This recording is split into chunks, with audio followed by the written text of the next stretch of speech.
కొన్ని వందల ఫ్రూట్స్ అయినాయి. చిన్న చిన్న ఫ్రూట్స్ అయితే కాలాజామున్ కొన్ని వందల సీడ్స్ ఉన్నాయి. ఫ్రూట్స్ అయితే ఇంకో 1 వీక్ 10 డేస్లో అన్నీ రాలిపోతున్నాయి.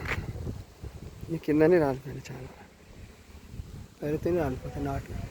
నాటు కాలాజామున్ మన ఇండికా కార్. ఇప్పుడు మన బాల్కనీ లేదు. మన బాల్కనీ ఇది మన బాల్కనీ. ఈ హైవే రోడ్ సాగర్ రోడ్. ఇప్పుడు మనం స్టెప్ మీద ట్రాన్స్ఫార్మర్ వస్తుంది. బాల్కనీ సరే.